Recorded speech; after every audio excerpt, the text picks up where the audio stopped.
नमस्कार बच्चों, SVM senior secondary school की ऑनलाइन क्लास में आपका स्वागत है। जियोग्राफी क्लास 12 भारत लोग और अर्थव्यवस्था जियोग्राफी की जो पुस्तक है उसका पहला अध्याय अपने करने जा रहे हैं, जिसका नाम है जनसंख्या, वितरण, घनत्व, वृद्धि और संगठन। आज का अपना टॉपिक है जनसंख्या, यानी अपने जनसंख्या का जो वितरण है, घनत्व है, वृद्धि और संगठन के बारे में इस अध्याय में चर्चा करेंगे। तो पहले जानते हैं जनसंख्या। जनसंख्या किसी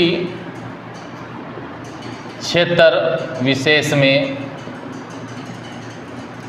रहने वाले लोगों की संख्या होती है, यानी किसी क्षेत्र विशेष में रहने वाले लोगों की जो संख्या होती है उसको जनसंख्या बोलते हैं। लोग किसी देश के अत्यंत महत्वपूर्ण घटक होते हैं। कोई भी देश हो उसके लिए सबसे महत्वपूर्ण घटक होते हैं लोग। भारत अपनी 102.8 करोड़ 2001 जनसंख्या के साथ चीन के बाद विश्व में दूसरा सघनतम बसा हुआ देश है। यानी जनसंख्या की दृष्टि से बात करें, दृष्टि से विश्व में प्रथम स्थान है चीन का, द्वितीय स्थान है भारत का। तो चीन के बाद क्या है, भारत जनसंख्या दृष्टि से महत्वपूर्ण राष्ट्र है, महत्वपूर्ण देश है।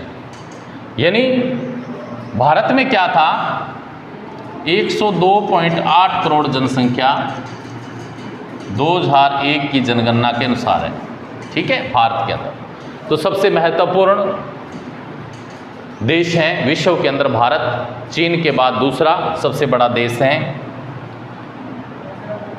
भारत की जनसंख्या उत्तर अमेरिका, दक्षिण अमेरिका और ऑस्ट्रेलिया की मिलाकर कुल जनसंख्या से भी अधिक है। यानी अपने तीन जो राष्ट्र, उत्तरी अमेरिका,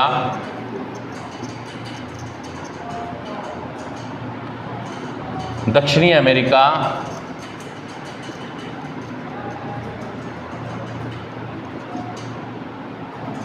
और ऑस्ट्रेलिया, इन तीनों की जनसंख्या मिला लें तो भी क्या है, भारत की जनसंख्या इनसे अधिक है। इतनी बड़ी जनसंख्या निश्चित तौर पर इसके सीमित संसाधनों पर दबाव डालती है और देश में अनेक सामाजिक आर्थिक समस्याओं के लिए उत्तरदायी भी है। तो इस अध्याय में हम भारत की जो जनसंख्या का वितरण है, घनत्व है, वृद्धि और संगठन के बारे में चर्चा करेंगे।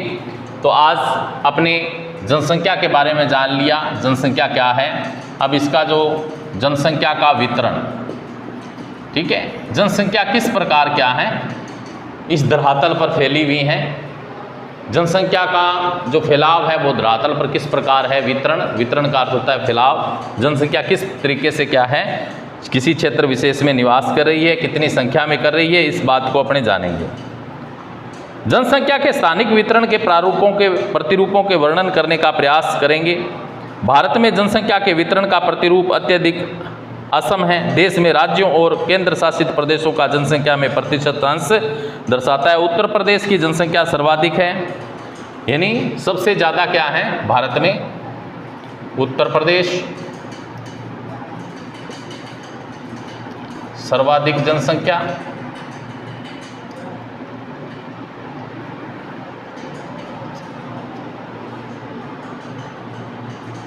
इसके पश्चात में क्या है, महाराष्ट्र, इसके बाद में बिहार, इसके बाद में पश्चिम बंगाल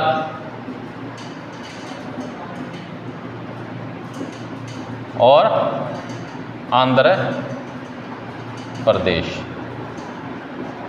इस प्रकार जनसंख्या का क्या है, फैलाव है। सबसे ज़्यादा जनसंख्या उत्तर प्रदेश में निवास करती है। उसके बाद में महाराष्ट्र, फिर बिहार, पश्चिम बंगाल, आंध्र प्रदेश आदि में जनसंख्या है जो निवास करती है। तमिलनाडु, मध्य प्रदेश, राजस्थान, कर्नाटक और गुजरात के साथ उत्तर प्रदेश, महाराष्ट्र, बिहार, पश्चिम बंगाल और आंध्र प्रदेश की जनसंख्या मिलकर देश की कुल जनसंख्या का 76% भाग है। दूसरी ओर जम्मू और कश्मीर 0.98% है, अरुणाचल प्रदेश 0.11% है, उत्तराखंड 0.83 जैसे राज्यों की जनसंख्या का आकार इनके विशाल भौगोलिक क्षेत्र के बावजूद अत्यंत छोटा है। यानी अपने जो तमिलनाडु है, मध्य प्रदेश है, राजस्थान है, कर्नाटक है, गुजरात है, उत्तर प्रदेश है, महाराष्ट्र है, बिहार है, पश्चिम बंगाल है, आंध्र प्रदेश, ये जो राज्य है, इन राज्यों में देश की क्या है 76% जनसंख्या है जो निवास करती है। और जम्मू और कश्मीर 0.98% जनसंख्या निवास करती है, अरुणाचल प्रदेश में 0.11% जनसंख्या निवास करती है, उत्तराखंड में क्या है 0.83% जनसंख्या है जो निवास करती है। भारत में जनसंख्या का ऐसा असम स्थानिक वितरण देश की जनसंख्या और भौतिक, सामाजिक, आर्थिक और ऐतिहासिक कारकों के बीच घनिष्ठ संबंध है वो प्रकट करता है। यानी ये क्या है, असमान है, यानी असमान वितरण है भारत के अंदर, असमान रूप से क्या है जनसंख्या पूरे भारत के धरातल पर अलग अलग राज्यों में फैली हुई है, जिससे क्या है जो धरातल भौतिक, सामाजिक, आर्थिक, ऐतिहासिक कारक आपसी घनिष्ठता है जो प्रकट करता है। जहाँ तक भौतिक कारकों का संबंध है, ये स्पष्ट है कि भूविन्यास और जल की उपलब्धता के साथ जलवायु प्रमुख रूप से वितरण के प्रतिरूपों का निर्धारण करती है। परिणाम स्वरूप हम देखते हैं कि उत्तर भारत के मैदानों, जो उत्तर भारत के मैदानी क्षेत्र हैं, डेल्टाई भाग है, तटीय मैदान हैं, का अनुपात दक्षिणी और मध्य भारत के राज्यों के आंतरिक जिलों जैसे हिमालय, उत्तरी पूर्वी, पश्चिमी कुछ राज्यों की अपेक्षा क्या है उच्चतर हैं। फिर भी सिंचाई के विकास, राजस्थान, खनिज एवं ऊर्जा संसाधनों की उपलब्धता, झारखंड और परिवहन जाल के विकास, प्रायद्वीपीय राज्यों के परिणाम स्वरूप उन क्षेत्रों में जो पहले विरल जनसंख्या क्षेत्र थे वे अब जनसंख्या के मध्यम से उच्च सकेंद्रण के क्षेत्र हो गए हैं। जनसंख्या वितरण के सामाजिक, आर्थिक और ऐतिहासिक कारकों में महत्वपूर्ण कारक स्थायी कृषि का उद्भव और कृषि विकास, मानव बस्ती के प्रतिरूप, परिवहन जाल तंत्र का विकास, औद्योगिकरण, नगरीकरण है। ऐसा देखा गया है भारत के नदीय मैदानों और तटीय क्षेत्रों में स्थित प्रदेश सदैव ही विशाल जनसंख्या साधारण वाले केंद्र रहे हैं। सबसे ज़्यादा जनसंख्या है भारत के मैदानी जो क्षेत्र हैं उन क्षेत्रों में, तटीय क्षेत्रों में ज़्यादा देखने को मिलती है। यद्यपि इन प्रदेशों में जमीन और जल जैसे प्राकृतिक संसाधनों उपयोग के कारण निम्नीकरण हुआ है, फिर भी मानव बस्ती के आरंभिक इतिहास और परिवहन जाल तंत्र के विकास के कारण जनसंख्या का सांद्रण उच्च बना हुआ है। दूसरी ओर दिल्ली, मुंबई, कोलकाता, बेंगलोर, पुणे, अहमदाबाद, चेन्नई और जयपुर के नगरीय क्षेत्र औद्योगिक विकास और नगरीकरण के कारण बड़ी संख्या में ग्रामीण नगरीय प्रवासियों को आकर्षित कर रहे हैं, इसलिए इन क्षेत्रों में जनसंख्या का उच्च सांद्रण पाया जाता है।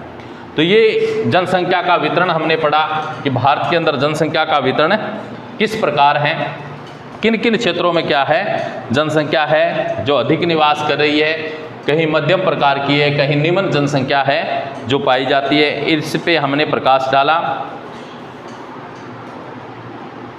जनसंख्या, इसके बाद में है घनत्व। घनत्व क्या होता है? जनसंख्या के घनत्व को प्रति इकाई क्षेत्र में व्यक्तियों की संख्या से व्यक्त किया जाता है, यानी प्रति इकाई प्रति वर्ग किलोमीटर में रहने वाले लोगों की संख्या से इसको आंका जाता है। तो घनत्व, जनसंख्या के घनत्व को प्रति इकाई क्षेत्र में व्यक्तियों की संख्या द्वारा अभिव्यक्त किया जाता है। इसमें भूमि के संदर्भ में जनसंख्या के स्थानिक वितरण को बेहतर ढंग से समझने में सहायता मिलती है। भारत का जनसंख्या घनत्व कितना है? 324 व्यक्ति।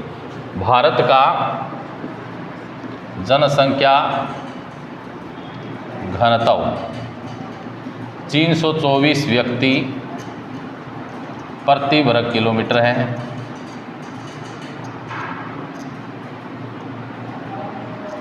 ठीक है। इसके बाद में 2001 की जनगणना के अनुसार है, 2001 बांग्लादेश 849 है, 849 हैं। बांग्लादेश, जापान 334, 334 जापान का है।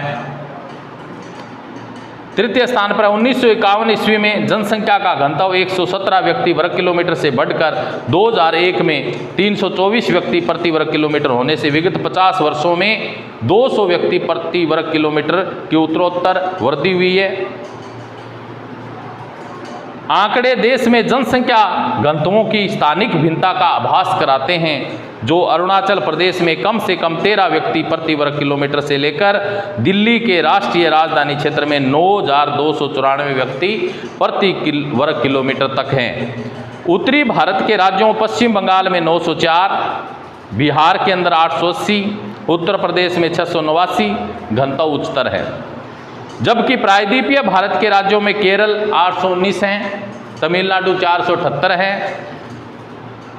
और असम, गुजरात, आंध्र प्रदेश, हरियाणा, झारखंड, ओडिशा में मध्यम घनत्व पाया जाता है। हिमालय प्रदेश के पर्वतीय राज्यों असम को छोड़कर भारत के उत्तर पूर्वी राज्यों अपेक्षाकृत निम्न घनत्व है, जबकि अंडमान और निकोबार द्वीप समूह को छोड़कर केंद्र शासित प्रदेशों में जनसंख्या के उच्च घनत्व पाई जाता है। भारत के जो केंद्र शासित प्रदेश हैं उन प्रदेशों में क्या है, उच्च घनत्व है देखने को मिलता है।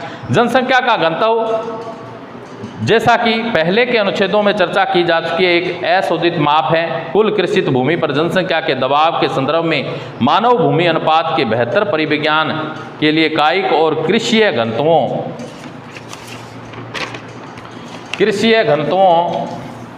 को ज्ञात करना चाहिए, जो भारत जैसे विशाल कृषि जनसंख्या वाले देश के लिए सार्थक हैं।